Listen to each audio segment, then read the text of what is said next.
Hi, Charlie. Hey How are you? Mary, how you doing? Good. I love that trailer. Those are always amazing. Yeah, they did a great job. Very cool. Yeah, well, hello everyone. Welcome to Midday Mystery with Charlie Donlea. Today, I am Mary Kubica, author of 10 novels, including my next release, It's Not Her, which will be out in February. And I am joined today by the Charlie Donlea. Charlie Donlea is the USA Today, IndieBound, and #1 internationally best-selling author of 9 critically acclaimed propulsive thrillers, including his latest, Guess Again, which I'm so excited to talk about today. And we'll be totally spoiler-free today. I know a lot of people are just getting a copy now. Published in 40 countries and translated into 25 languages, his books have sold 2.5 million copies in the US alone and nearly 5 million worldwide, and they've been optioned for film and television. Praised for his soaring pace, teasing plot twists, and talent for writing an ending that makes your jaw drop, which I can attest to. Donley has been called a bold new writer on his way to becoming a major figure in the world of suspense, which is an old quote, I think, because you are not new and you already are a bold figure in the world of suspense. He lives with his wife and 2 children in Chicago. And I'm so excited to talk all about this book. Those of you who have not read it, it came out about a week ago. Those of you who have not read it yet are in for a treat, and I'm jealous of all those people that get to experience it for the first time. So to start, do you just want to tell us a little bit about Guess Again? Yeah, so I do want to. I'm going to read to you just the first opening line because you and I were talking beforehand. So I just want to mention this really quickly. So at my event, my launch event last week, Josh Moling, who was nice enough to be in conversation with me, asked if I wanted to read the opening page because he also read the book and enjoyed it and said the opening page is great and maybe you'll read that to start the conversation. So on the way up to the event, which took place, which was in Wisconsin, I told my wife I might read the opening page, to which she pulled open the book while we were driving up and she read the first sentence, which is this. When he unclasped the button on her jeans, she knew she would lose her virginity that night. My wife closed the book and said, "You're not reading that to a group of potential readers," because although nothing graphic happens in the first page, a lot is alluded to, and she's like, "You don't want to. It's going to seem like you're reading soft pornography." So we avoided the reading then. I'm not going to do a reading now. Just remember the book's a thriller. But here's my 30-second elevator pitch for Guess Again. So Guess Again is The Silence of the Lambs meets Cruel Summer. And it's about our main character, who's Ethan Hall, who is today an ER doctor, but who 10 years previously was a detective with a 100% solve rate on the cases that he worked. But detective work was slowly killing him, so he left for greener pastures and spent years in medical school and residency, and now he's an ER doctor, happily seeing patients. But on the 10th anniversary of Wisconsin's most notorious missing persons case, he gets summoned out of the ER by his old partner, who asks Ethan to look into this cold case. Ethan only agrees to reinvestigate the case because his partner's dying. And when he starts investigating, he finds help from the least likely of sources, which is an inmate at a maximum security prison who happens to be the serial killer who killed his father. So Guess Again is a mystery wrapped in a psychological thriller. And I wrote this one so that there are clues in each chapter so that the reader can uncover them along with Ethan so that the reader can try to figure out the final twist before they get to the last chapter. And if I did it correctly, and Mary, you can tell me, but I think I did, readers should get to that final chapter and the surprise ending and find themselves ripping back through the pages to see how they missed it. So that's Guess Again. I think that that's like the key, right? In a good twist is that the reader really doesn't see it coming, but when you go back for a reread or just like think back on what you've read, that all the pieces are there, that twist just feels so earned. And you do an incredible job with that in this book and all of your books. Your books, Charlie, they're so smart. They're so well researched. They're really I mean, I feel like I learn things. I learn things about like detective work or forensics and just so many things when I'm reading your books. And the one thing with this book that just was the short chapters. I mean, they grab me. They're going to grab readers. It's one of those books that it's just you constantly say one more chapter until before you know what you're done with the whole book. And it's so great. I had sent Charlie some questions that I put together like a week ago, and then Barnes and Noble sent me the questions that they gathered from all of you out there, and they were so good that I set my own questions aside, and we're gonna we're gonna be diving into the questions that all of you sent in when you registered for the event. And I know that we have questions coming in on the chat too, which if we have time for, we're going to get to those questions. So if something comes up that you're thinking about or that we haven't discussed in this conversation, feel free to post it. And then as long as we have time, we'll hop to those towards the end of the discussion. There was many questions about inspiration for the book. So, Carol Ann asked what inspired this book specifically, but Janae had asked, just in general, what inspired your book. So is there some, general place you look for inspiration, and what exactly more specifically inspired Guess Again? Yeah, so I think I'd like to hear maybe your take on this also, Mary. But when I start a new manuscript and I have to come up with an idea, my ideas come from headlines. I read true crime headlines. I read news headlines and see if I find anything that sticks or interests me. And so with Guess Again, a news headline that interested me was I discovered a medical condition called hybristophilia, which plays a major role in the book. And hybristophilia is just when an individual becomes infatuated with or even convinces themselves that they're in love with a criminal, oftentimes, someone in prison. And, as I was doing research, this happened, if you remember, Scott and Lacey Peterson, which I think, Gillian Flynn said her book, Gone Girl is kind of based loosely on that. But Scott Peterson is accused of killing his wife, but was a young, good-looking guy. And he started getting all these, letters sent to him in prison from both women and men who are sort of infatuated with him and, request to visit him and to marry him. And so I thought there was a story there in today's news with Luigi Mangione. There's a little bit of this going on. Mangione is the guy that shot the executive in New York, the healthcare executive in New York. And he's like being, a lot of people are interested in him. And if you read into the stories, he's getting a lot of like requests online from people who are kind of infatuated with him. So I found this condition called hybristophilia. I was totally inspired by Thomas Harris's book, Silence of the Lambs. And so I knew there if I could marry those two ideas, which is, a villain in prison who knows something about a missing persons case, and then sort of combine it with this condition of someone being infatuated with them. I knew that I could come up with a good story. So that was the inspiration for it. And then Guess Again kind of took off from there. Yeah, I love that. I don't know if anybody or if you, Charlie, has seen the show Happy Valley, which it's a British crime thriller, and there's this that condition sort of comes up in, I want to say, maybe season 2, I can't remember which season, but right away I thought of that character. I actually pictured that character playing the part. Should there ever be, a TV series of Guess Again? So I'll have to write that down. yeah, yeah, for sure. So Danielle asked more specifically regarding inspiration. She said, I've heard some authors have dreams that inspired their books. Are any of your books inspired by dreams that you've had, or even maybe not, the big picture, but do you ever dream something up, and then work it into a book? Well, I've never had like an epiphany come about a whole, like that's what the book's based on.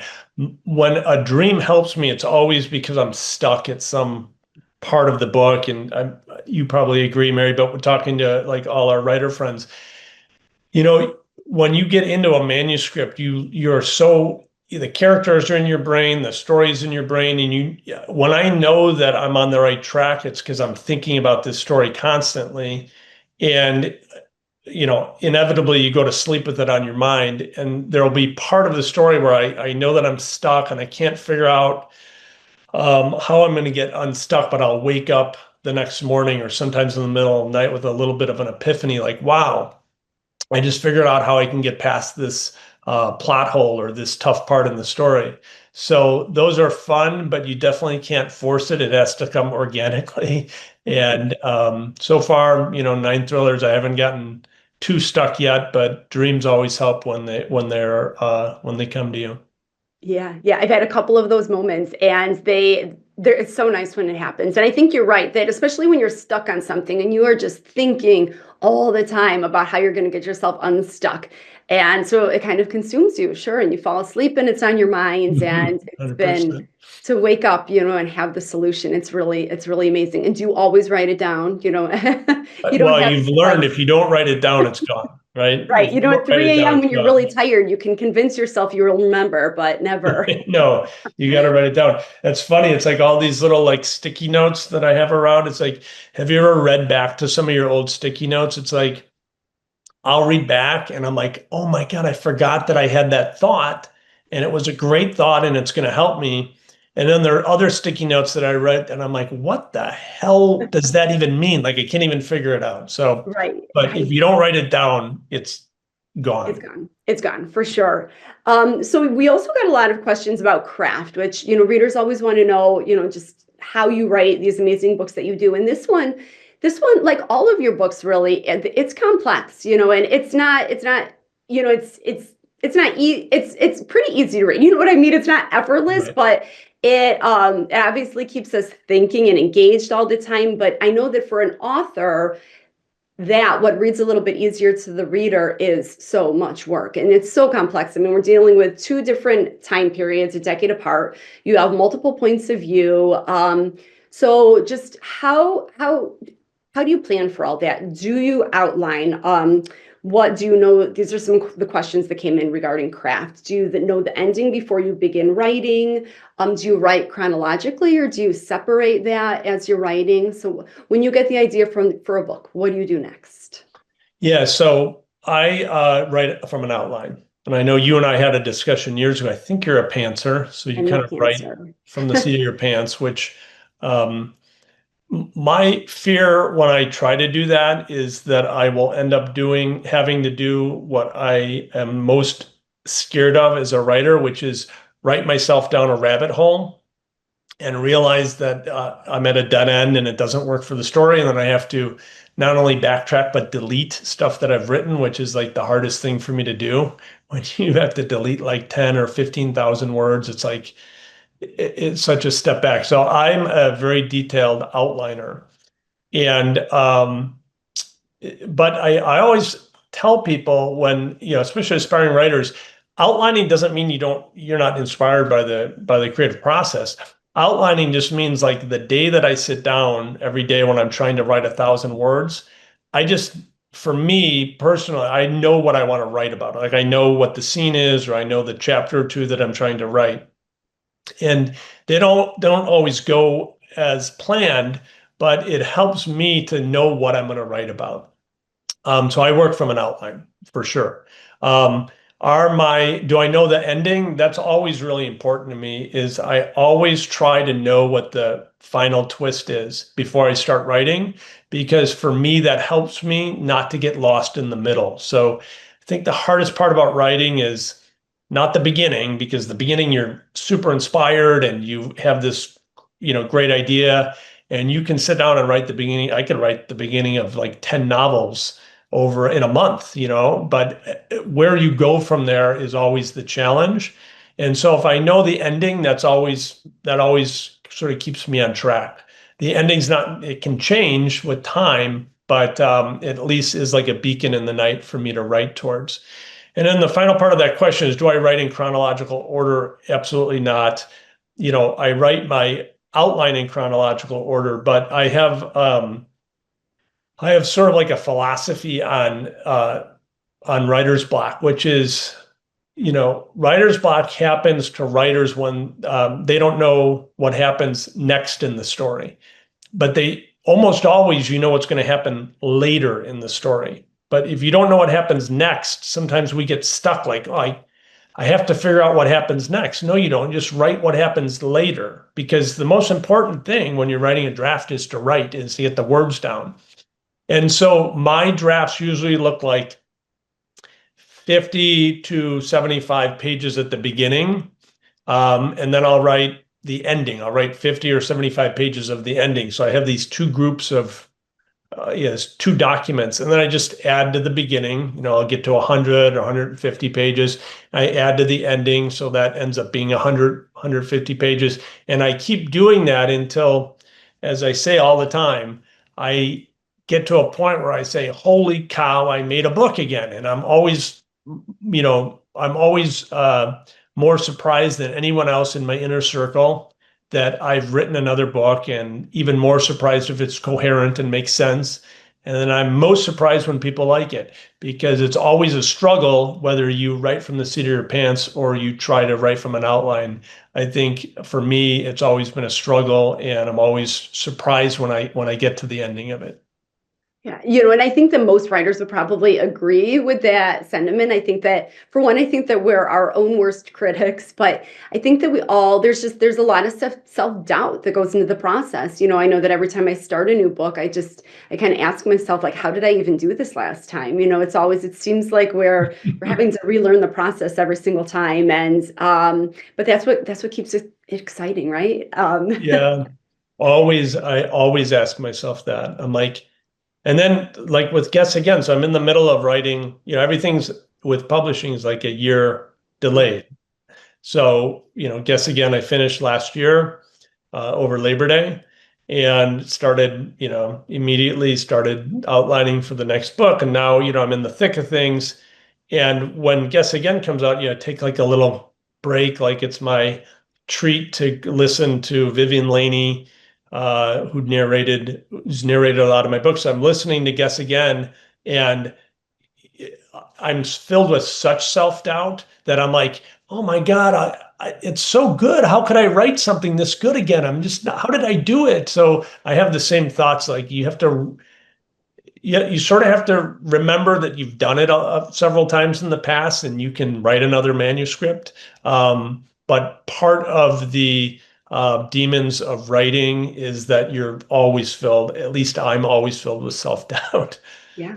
Yeah, it's so true. And I always say that when I'm talking to aspiring writers who are experiencing that self-doubt. I'm always trying to convey that is totally normal, and I think that it's an emotional job. You kind of really, you pour yourself into these books, and it just takes a lot out, just mentally, emotionally, and so I think that that's just so normal. Going back to outlines for a moment. Now, I know, because we have talked before, that your outlines are not like 3-page outlines, right? They're Right. they're like 50-page 50 outlines. pages, yeah. 50 pages about, yeah. Yeah. Um, like I said, I try to flesh the story out. You've heard the saying that, a first draft is the author telling themselves the story. So that's what my outline is. It's like I'm just trying to tell myself what the story is about, and then try to figure out like who the characters are. And then if you can take that and manage to write a first draft, it's like the most monumental part of writing. And if you can get that far and you're comfortable enough with it where it's like there's a real story here, then you go back and make it better, and then hopefully make it great. But for sure, outline helps. Back to aspiring writers, I think the biggest issue with aspiring writers is they're too scared to allow themselves to write a bad first draft. And it's like, I've never written a first draft where I read it and was like, this is so great. I'm always upset with it. I always am dissatisfied with it. And, but the saying from Michael Crichton is no book is written, every book is rewritten, and you can't rewrite something if you don't have a first draft of it to begin with. So that's always a challenge. And I think part of writing is allowing yourself giving yourself a break on what you write, knowing that the first time is not going to be perfect, and then you have the ability to go back and rewrite it, which is why the character in this book, Ethan Hall, I mean, one of the things I love about writing is like I can in real life, I'm not so witty. People ask a question and then like always afterwards, I'm like, oh, I wish I had said that. I wish I had said it differently. But part of being a writer is you get you go through so many drafts that you can get your main character to be perfect or as witty or as smart as your alter ego wish you were. And that's part of the joy of writing also. Yeah, yeah, for sure.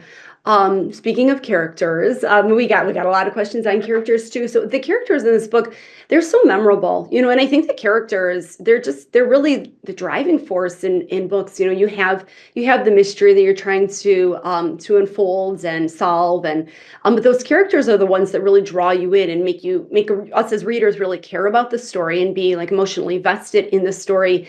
And Ethan is one that I think is going to stay with readers for a long time. He's a really smart, really capable, really good guy. And so just how do you come up with your characters? How do you develop your characters? I'm assuming that when you're doing that outline, that you probably put a lot of focus into developing your characters there too. But what is kind of that work that you do before you actually dive into the novel? Yeah, so I always write a question down on my outline. I always write like what makes the main character likable or relatable or why would a reader care about them? And I don't feel like I get into that character until I know those answers. So the other thing with Ethan is I've written 8 novels prior to Guess Again, and they all had female protagonists. And so Guess Again is my first novel with a male protagonist. And so I wanted to make sure I didn't stray too far from my formula, which has worked pretty well.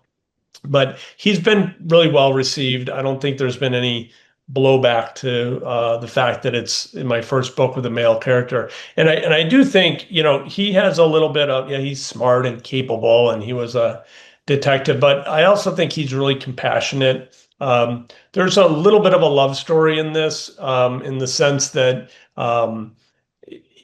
Ethan and a character named Maddie have been brought together by sort of uh, really wild circumstances in their life, and they really love each other, and they always are watching out for each other. So I think that there's a lot of compassion in that character of the main character of Ethan Hall. But yeah, always start by asking what's going to make the main character likable, and specifically what is going to make a reader want to either root for them or just read about their life. And I've never been one to just write like a straight detective book. I read them all the time and I love them, but I've never written a book where my main character is really just a straight detective doing detective work. There's always something different about them. And so I wanted Ethan to have, something in his background. And so basically detective work was killing him. You'll obviously learn a lot about his background, but it was killing him and he knew he needed to get away from it. So he took this wild life and career path change where he went to medical school and took, 8 years to become an ER doctor. And now 2 years into his new career, he sort of gets summoned back to his old life, which he's really reluctant to do. So that's the main character. I also had a lot of fun, and you've probably had this too, Mary, where you start writing a secondary character and they become, even for me, trying to outline my way to the ending, they become way bigger in the actual manuscript than you planned. And that's just the creative process taking over. But there was 2 specific characters that took on lives of their own. One was Maddie, who's Ethan's love interest. And the other was I knew that I wanted this Hannibal Lecter type character to have this cat and mouse with Ethan. And his name's Francis. I had him pretty well plotted out, but there's another villain, a female villain, who ended up during the writing process becoming a really formidable villain and someone that I hadn't planned on. And I really loved writing her, mostly because I was intrigued with what I was discovering during the writing process and the creative process. And if I've read a lot or heard a lot of reviews online and early reviews, and I think that that female villain is resonating with people, and she's a pretty fun part of the story, and I didn't know she was going to exist when I first started writing it.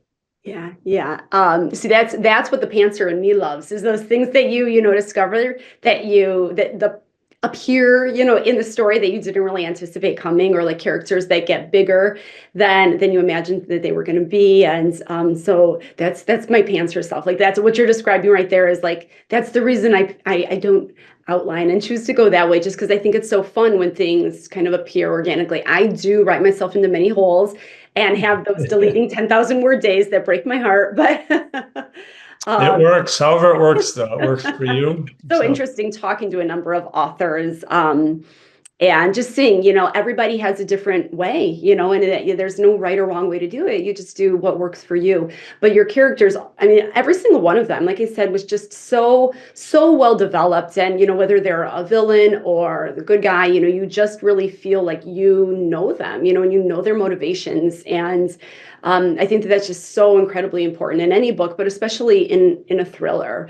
I just really like when the characters just are so well rounded. I feel like sometimes they can come across as a little bit more one-dimensional, but these I really enjoy that about this book. Lori asked, what character in this book did you find the most challenging to write about? ooh, well, I think writing a villain is challenging for me. Uh, part of this story is I take the reader into the villain's mindset from his point of view, and so that's always challenging because in my older years here, I am really turned off by too much gore or gosh, if I ever read, I won't even mention authors, but I love a lot of authors, a lot of thriller authors, but there's some stuff that's too graphic for me. Like it's too gory, or there's anything to do with torture. I just can't handle. I don't know if it's just because I'm older now or getting older, but I just don't like that. And so I think the challenge with writing a really good villain, obviously, you can have a ton of fun writing a great protagonist because you want to make them likable. You can figure out the best way to make a reader just can't wait to jump back in and follow this protagonist story. But when you write a villain, it's a little bit more challenging because you have to toe the line between making them evil, but not over the top where it turns people off. And there was a quote that came out about Guess Again that it's deliciously dark, and I think that that's perfect because the villain is a bad guy, but I don't think there's ever a scene where the reader will not want to read a chapter with either of the two villains, which is there's one male, one female villain. On the contrary, I think when those chapters come, having just re-listened to the book for the first time from Vivian Laney doing it, I was like on high alert, like, oh, I want to listen to how she sort of took on this villain. And a year later, there's things about the book that I don't remember writing. And so when you re-listen to it, I found myself like really being intrigued by the villain in it. So that is a little bit of a challenge, but just my personal preference is not to go over the top or get too gory. Just make it intriguing, sort of like morbidly fascinating, and that'll keep the reader engaged. Yeah, I love the way that you describe that. And I love too that you listen to the book and that, you're finding things that you may have forgotten since you've written it and things like that. A while ago on the Q&A, I did see a question pop quickly up about gore in the book and, how much. And I would say, just as you're saying, I mean, it's a crime book. So of course that there's going to be, a certain amount of bloodshed and things like that. But, to your point, it is deliciously dark. It doesn't really cross that line. I feel like there are times where this type of book, there's unnecessary gore, to the point that it's too much. It's kind of like stomach churning. And this is not at all that. You stick to maybe what needs to happen for the story and don't go beyond that. And I too was really drawn into those villains' storylines. And they're sort of mesmerizing to get like lost in their story. I mean, of course, I'm a suspense writer, so I too like gravitate towards the dark side, but I was really taken with those chapters and just really drawn to your villains. I don't know what Thank that says you. about me, but Thank you. um, No, I love that. I so this love the is your ninth. compliment. Go ahead. Sorry, I cut No, I you love the compliments. I'll take it. off. This is your ninth suspense novel now, Charlie. So do you feel like your process has changed at all, from the first book till now? And if so, how? Well, you know, you have your whole life to write your first book, and then you have 12 months to write every book after that, which is, I think, one of the most startling things that a published author learns. When you're writing your first book, no one's paying you for it. No one's paying attention. It's up to you to finish it. And then when you're done with it, you just hope someone pays attention to it. You hope an agent pays attention to it. You hope a publisher pays attention to it. But I think what comes as a surprise is that if you do get that far, um, I know, Mary, you're on, obviously you're multiple book deals at this point, but when you get that far, my very first book deal was for two books. My first, which was Summit Lake, which was obviously finished. I had to go through the editing process, but then for an untitled book two, and you quickly realize, holy cow, I've never written a book in 12 months in my life. I wrote a lot of manuscripts that failed before Summit Lake, and all of those took multiple years to write, at least a couple of years for each of them. And then suddenly you're slapped, or you're blessed really with a book deal, but you realize that the process has to change. You have to take it more, you have to put more structure to your writing process. So you can't just wait to be inspired. You can't wake up one day and say, oh, I'll just, scroll through TikTok instead of writing. I mean, you have to set aside your time, and you have to get the words done every day. And if you want to take it, for me personally, if you take a day off here or there to recharge your batteries, that's fine. But the process that has changed for me is I am on a really strict, I basically do something every day. If I don't write, I'm outlining. If I'm not outlining, I'm trying to solve a problem with the manuscript. And the only time I really allow myself to take a break is when I finish a manuscript. I will take a breather and sort of not write for a little bit of time, which I always tell myself is like the worst time to stop writing, because when you get to the end of a manuscript, you're like so in the zone that if I was really smart, I would stay in that mindset and start the next manuscript. But instead, inevitably, I stop writing for a couple of weeks or a month, and then I have to relearn the process. But for me, what has changed is, going from leisurely writing manuscripts to now having to do it structured on a book a year deadline. How about you? Do you feel similarly? I do feel similarly. My process itself has really not changed. I've been a pantser since day one. I'm still a pantser, and the actual writing really is the same. But to your point, it to be able to really like put writing front and center, to really make a career of it, and also to be under a deadline and all that, it changes things. I think too that with every book you write, though, the bar gets a little bit higher, and you always sort of want to do better than your last book. And so that's one thing, is just being aware of that, and what have you done in those previous books that you want to do differently, or just things like that you didn't necessarily have to consider when you're on book one or two. But just things like that I think I put more time, I'm more mindful of. Taking a step back, since we're kind of going down this path, but before Summit, like for those of you that are with us today and don't know, Charlie's also an optometrist. And so you were practicing as an optometrist when you sold Summit Lake, I'm assuming. So if you could just take us back to how you decided, how you got into writing, how you went about getting your first book published. I know everybody would love to hear it. Yeah, so I was never read as a kid. I never read a book. I always avoided reading, so I didn't, a lot of writers have the story they were, avid readers as a kid, and I never had that story. I hated reading. I gravitated towards science, obviously. Um, but somehow in college, I read John Grisham's book, The Firm, and that was the first novel I ever read. I was 20 or 21 years old, and just fell in love with this mode of entertainment that was so foreign to me. I had never read a book before. So I fell in love with the characters and the suspense, and um, against all rational thought, when I closed the book, I was just told myself I was going to write my own thriller someday. You know, I think part of being a writer, you have to be a little neurotic or a little irrational. But had I had a logical thought back then, it would have been, you've never taken a creative writing course in your life. You have no, history of reading books.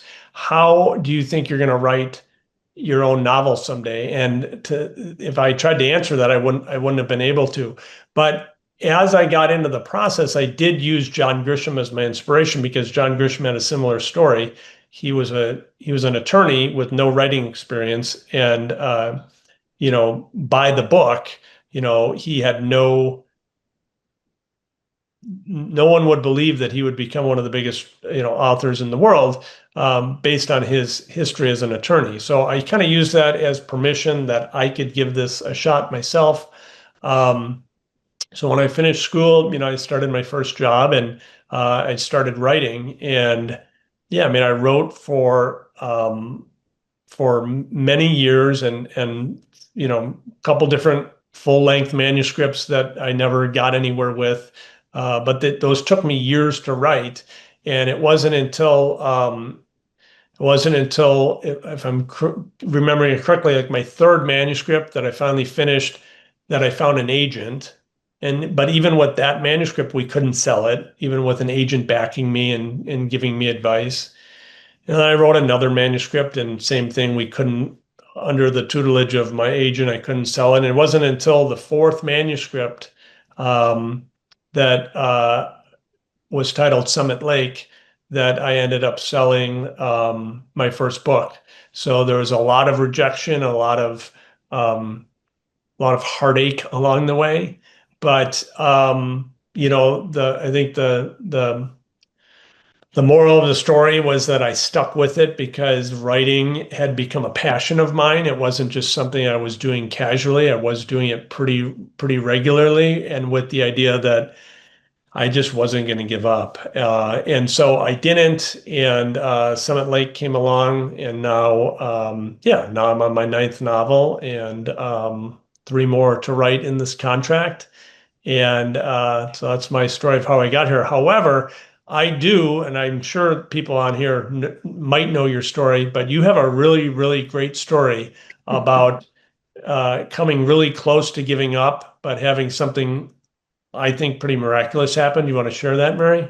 Yeah, yeah. So I did like to read as a child. I was one of those, went to the library all the time that I could and brought books home. And it was sometime when I was in middle school. I didn't really give a whole lot of thought to the authors sitting at home writing these books that I liked so much. It was just, I love to read them, and I sort of, I think, imagined that they just, randomly appeared on the bookstore shelves, and I didn't think about that author sitting at home writing them until one day I was in middle school, and I was at a sleepover with my cousin, and she had written this story that she shared with me, and I just was totally consumed with it. Like, not her story, yes, which was incredible, but also this idea of like people writing books, that was something I could actually try to do. And so I started right away, and it was just one of those things that followed me my whole life, from the minute I discovered writing. But I was always very I was more introverted. It was, not the kind of thing that I would share with really anybody. My parents maybe when I was younger, but over time, I really stopped sharing it with them. And as far as anybody knew, I had outgrown writing by the time I was in high school.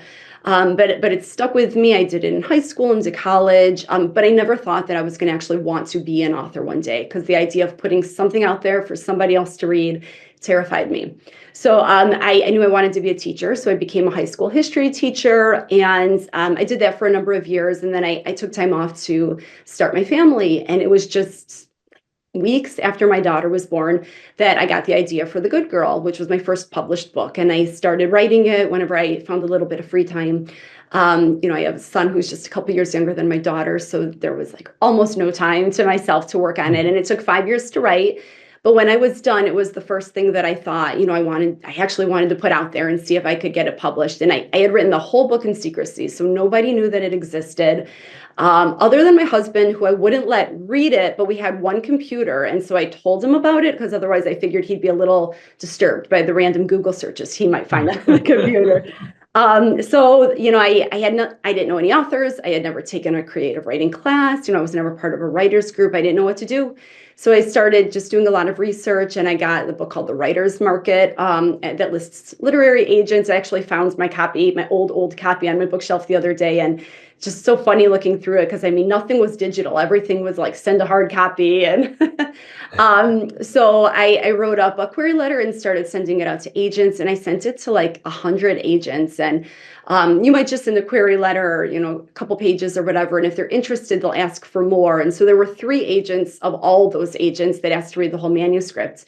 But then over the next, few months, those 3 agents passed also. And so everybody I sent the book to rejected it.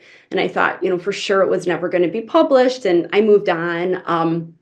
Well, 2 years after all that rejection came in, one of those agents reached back out to me. And it just so happens that she was brand new to this literary agency when she first read it. Right out of college, she had found the manuscript in their slush pile, which is all these unsolicited manuscripts they receive. And she read it and loved it, but she couldn't get the rest of her team on board, and she just wasn't in a position to take it on herself. She was working as someone's assistant. Well, over those 2 years, then she was actually promoted to a literary agent, and she remembered the book and reached back out to see if it was still available. So, that book and, potentially everything that came after it was, one person away from it just never happening. So I think that there are just so many stories like this, and I think it is one of those, you just have to keep at it until you find somebody that's, as passionate about your work as you are. I love that story. And you probably hadn't given up on it, but I just imagining you're getting this call after 2 years of like moving on and like, wow, maybe this isn't over yet. So Right. I always love that story about your Yeah. career. Yeah.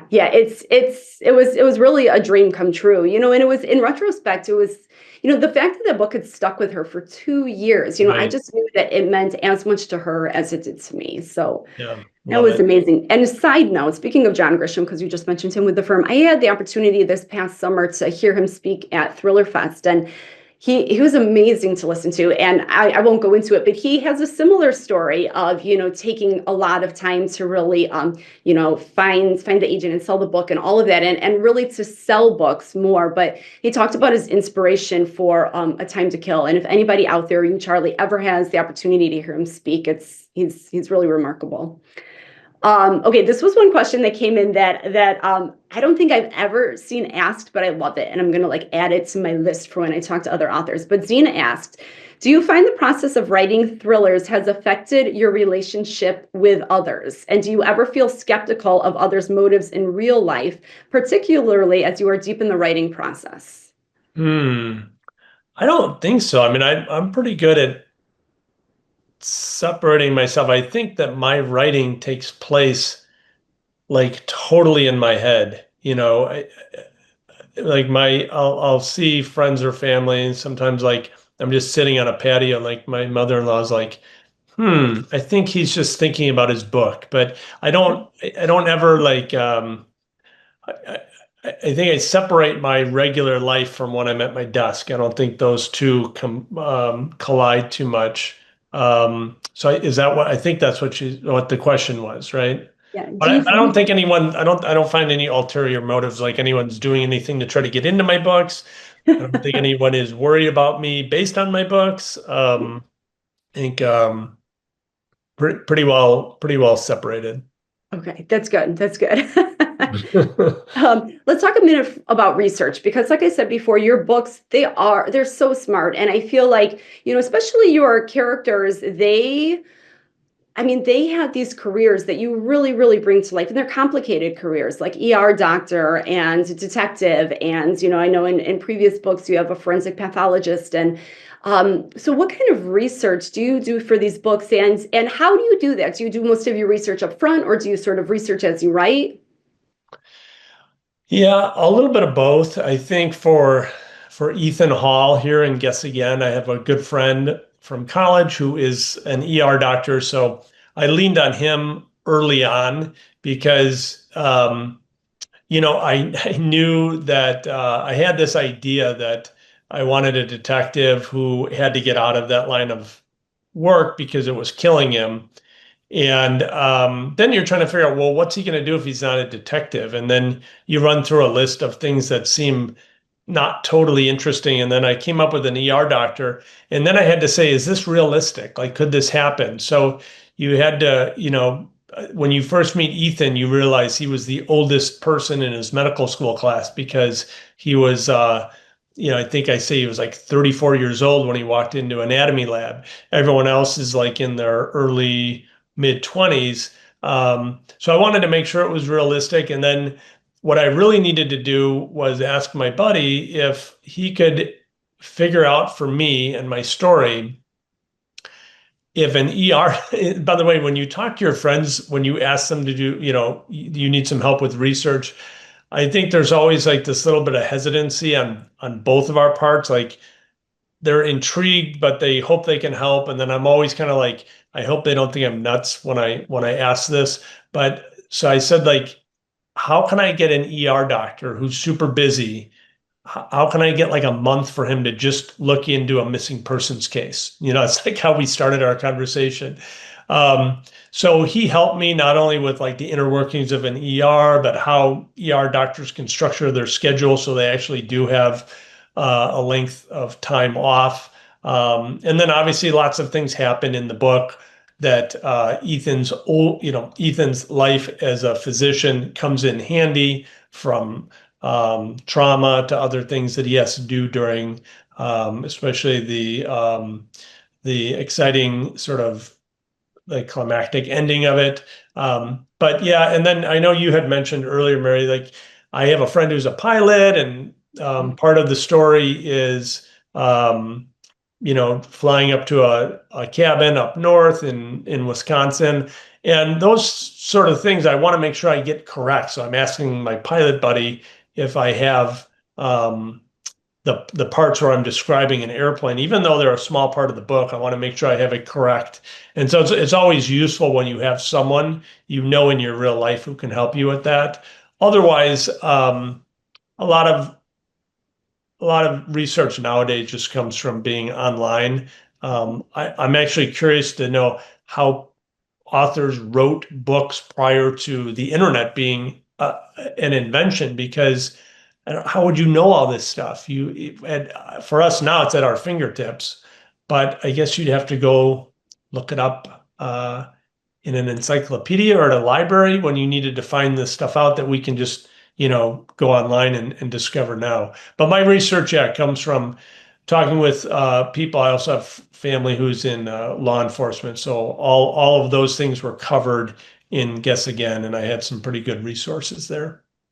Yeah, that's so great. It's also well done, and I agree with you. I think all the time, how did writers do this before the internet? And obviously, like the answers are out there, but they're just not so easily accessible. The fact that I can be writing something and open a browser and ask a question and keep writing.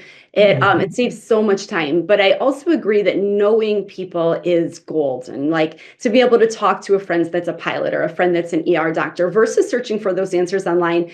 so helpful, and I think too, I've been in similar situations where I'll ask those people then to, read a draft, or at least, the section where, Right. I talk about, whatever I use their help for, just to know, like, did I word this correctly and things like that, just for that peace of mind that you're really conveying what you want to say. Yeah, I think it helps you as a writer that when you put the book out, you're more confident, especially if it's not in your, line of work or what you're familiar with. For my book, Those Empty Eyes, it starts with a courtroom scene, which, I knew I wanted to write, but then again, the rational part of my brain was like, you've never been in a courtroom. You don't know anything about being a litigator.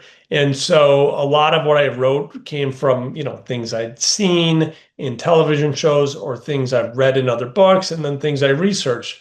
But I have a friend who was a U.S. assistant attorney up in Wisconsin, Milwaukee area, and he was nice enough to read those 80 pages where it was a courtroom scene and, really, really redid them with me so that by the time we were finished, I was really confident that, they're not going to make as Mary, they're not going to make every reader satisfied, especially if you run into an attorney who's reading a thriller. It's like, oh, this is incorrect. But it'll pass muster for most readers or most thriller readers. It's when you have someone help you and give you their insights when they do that for a living, then at least for me, I'm pretty confident that what I put on the page is passable for most thriller readers. Absolutely, absolutely. Well, you do a phenomenal job. The time is going so fast. I have to say, I'm going to apologize to everybody whose question we did not get to, but I do want to ask two questions before we leave. Number one, I know that a number of your books have been options for TV or film, and I was just curious if there's anything there that you can share. Well, yeah, so my book, Girl Who Was Taken, has been optioned for a feature film. We just got, gosh, look at this. I just have the script here. So that was really fun. We read that over the weekend. So we're in that process. Mary, Hollywood is a crapshoot. So if that stuff happens, it's a bonus. But so I read the script for Girl Who Was Taken. Uh, 20 years later, it got optioned for a television show. And so we have had that pilot episode that's been written for a while. And we have some attachments to that, but I think that's what we're closest with. But in Hollywood, I would say you can be an inch away or a million miles, and I don't think I would know the difference. So those things I have my fingers crossed for. And I know my film agent now has Guess Again. He just read it and is really anxious to try to get that out on submission. So, like I said, anything with Hollywood that happens, I'm going to be really excited about. But it's always an industry I'm so confused by, and I never know when things are going to be a yes or a pass. And so I'll just keep my fingers crossed. But if I know something, I'm going to put it on all my social media right away, and all the readers will know about it right away. How about you? Have you made any progress with yours? I'm sort of the same situation as you. A few things that have been options, but not a whole lot of forward movement. So, like you said, keep my fingers crossed. And if something happens, great. It's great to have it be optioned, and it would be amazing, to have something made one day. But I think for now, you just kind of you keep writing the next book, right? You can control what you can control. But Amen. having that screenplay right there, I mean, that's real progress. That's really exciting. Yeah, it's been fun. I just, like you said, you gotta realize where your bread and butter is. And Yeah. my bread and butter is writing books and connecting with readers and making sure they're really happy with what they're reading and anxious for the next one. And like I said, if the other stuff happens, we'll be really happy, but it's so out of your control that you can't put too much thought into it. Yeah, for sure, for sure. And speaking of anxiously awaiting the next one, so since some of us have finished Guess Again already, are are you able to share anything about what you're working on now? Yeah, so Guess Again ends. Everyone will see Guess Again ends where there's an opportunity for Ethan's story to continue, and I am kind of working on a thought for the next book. However, as we talked about earlier, everything is a year in advance, so it would be really presumptuous of me to write a book and then for me, who I don't write series, to just assume the book's going to do so well and be so well received that I'm going to write the follow-up right away. So I don't want to take that path. I've never really taken that path. So I'm writing a total standalone for 2026. And if there's a demand for it and my publisher, which is the most important thing, wants another sort of a follow-up to Guess Again, I will eagerly start writing that. But for right now, I'm writing a new novel for 2026 that's a total standalone. And, it's about a woman who ends up going into the witness protection program with lots and lots of bad people looking for her from all over the country. That sounds amazing. That sounds amazing. And I anticipate there will be a demand for a follow-up to Guess Again. Um, coming from right here. Yes. Okay. At least I'll write it for Mary Kubica. There you go. Okay, so I think that we are out of time today. Thank you to everybody that joined us and to send the questions. I apologize to those whose questions we did not have time for today. If you purchased a ticket that includes the science book, those will be going out after the events. So you should look for them in about 10 business days. And if you did not purchase a book or you need another one, you can get them anytime on Barnes & Noble's website or visit your local B&N store. Thanks, Charlie. Thanks, Mary. Great convo. Yeah, have a good day, everyone. Bye-bye.